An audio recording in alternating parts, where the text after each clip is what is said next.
가을의 소리를 들어라.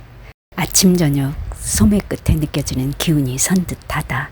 송강 정철의 시 산사야음은 이렇다. 우수수 나뭇잎 치는 소리를 성근 빗소리로 잘못 알고서 삼이 불러 문 나가보라 했더니 시내 남쪽 나무에 달 걸렸다고. 저녁까지 맑았는데 밤들어 창밖에서 빗소리가 들려온다. 삼이승에게 좀 내다보라고 했더니 돌아온 대답이 맹랑하다. 손님, 달이 말짱하게 시내 남쪽 나무에 걸려 있는 걸요. 비는 무슨 비냐는 얘기다. 사실 이 시는 송나라 구양수의 추성부의 의경에서 따왔다. 밤에 창밖에서 수상한 소리가 난다. 빗방울이 잎을 때리는 소리 같고 집채만한 파도가 덮쳐오는 소리도 같다. 어찌 들으니 기습해온 적병이 말에 재갈을 물린 채 발자국 소리만 내면서 빨리 이동하는 소리 같기도 하다. 동자에게 내다보랬더니 별과 다른 밝고 은하수는 하늘에 걸렸는데 사방에 사람 소리는 없고 소리가 나무 사이에서 납니다 하고 대답한다. 구양수가 말한다. 긴 글을 간추렸으므로 따로 원문은 씻지 않는다. 아, 가을의 소리로구나. 가을이 기우는 싸늘해서 사람의 살과 뼈를 찌르고 그 뜻은 쓸쓸해서 산천이 적막해진다. 무성하던 풀에 이것이 스치면 색깔이 변하고 나무는 이것과 만나면 잎이 지고 만다. 음악에서 가을은 상성이니 상은 상의 뜻이다. 사물이 늙고 보면 슬프고 상심하게 마련이다. 7월의 음료를 이칙이라 하니 이는 육의 의미로 사물이 성대한 시절이 지나가면 죽음과 마주하게 된다는 뜻이다. 윤기 흐르던 붉은 얼굴은 마른 나무가 되고 오칠한 듯 검던 머리는 허옇게 샌다. 가을이 왔다. 사물도 절정의 때가 지나면 거들 줄 안다. 눈부신 실록과 절정의 초록이 지나면 낙엽의 시절이 온다. 그 다음은 낙목 한천이다. 결국엔 흙으로 돌아가는 것이 인생이다. 천년 만년갈 부귀 영화란 없다. 하늘은 인간에게 이 이치를 깨닫게 하려고 성대한 시절이 다 지나갔으니 이제는 그 기운을 죽여 침잠의 시간 속으로 돌아가라고 잎을 저렇게 지상으로 떨구는 것이다.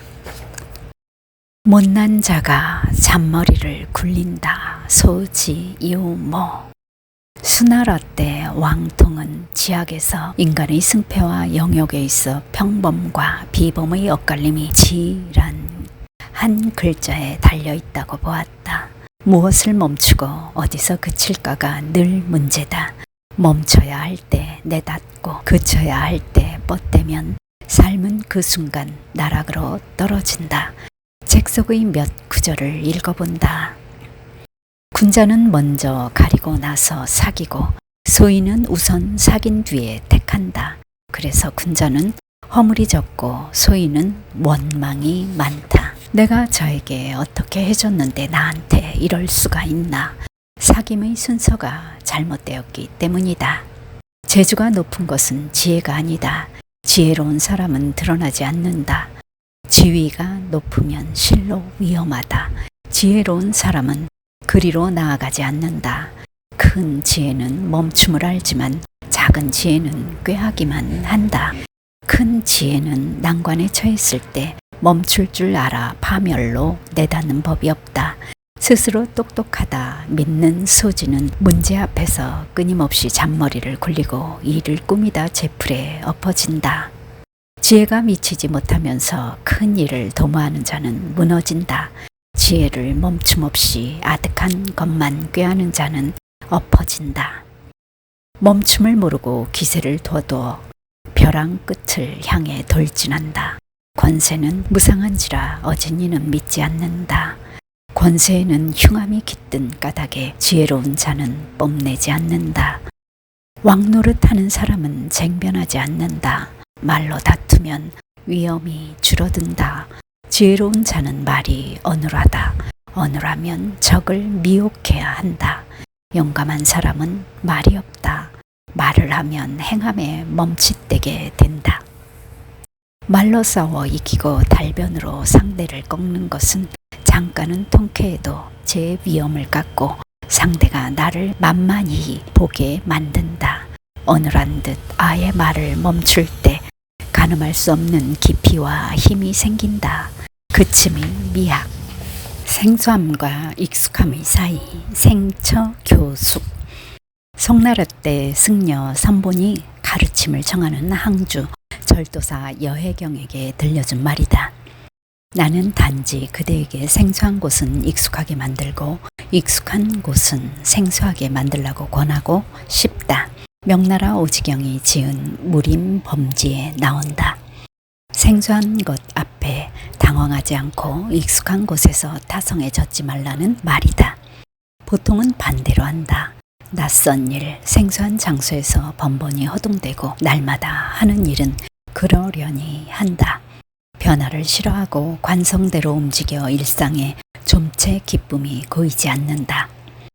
늘 하던 일이 문득 낯설어지고 낯선 공간이 도리어 편안할 때 하루하루가 새롭고 나날은 경이로 꽉 찬다. 이 말을 받아 조익이 이렇게 부연했다. 생소한 곳은 마땅히 익혀 익숙하게 만들고 익숙한 곳은 마땅히 연습해 생소하게 만들어야 한다. 이것이 마음 공부에서 가장 중요한 방법이다. 쉬지 말고 익혀서 생소한 곳이 날로 익숙해지고 익숙한 곳이 날로 생소해지게 되어야 공부가 바야흐로 효험이 있게 된다. 타성에 적기 쉬운 일상에서 새로운 의미를 찾아내고 처음 접하는 생소한 일을 손에 익은 일처럼 처리할 수 있어야 한다는 주문이다. 그 단계까지 가려면 쌓아야 할 내공이 만만치가 않다. 도촌 잡록에 나온다. 최한기도 추측록에서 이렇게 말했다. 사물의 이치를 고요히 관찰해서 추측의 바탕으로 삼고 사물의 이치를 익숙히 꿰어 추측의 범위로 삼는다.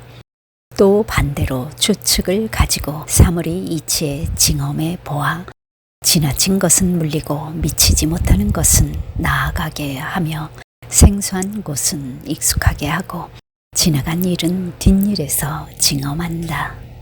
인생은 결국 생소함과 익숙함 사이의 줄다리기라는 말씀.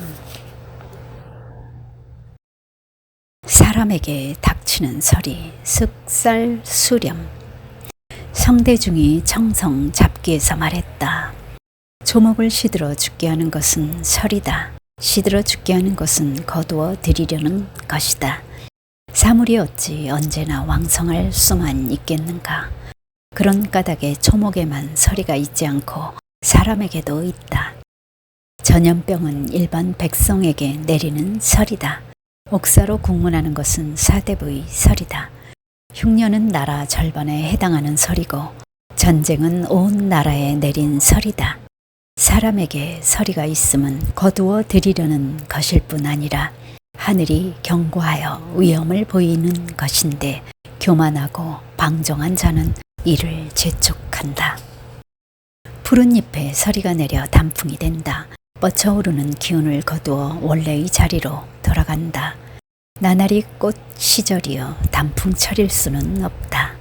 인간에게 내리는 서리는 그간 너무 지나쳤으니 낮추고 돌아보라는 일종의 경고음이다.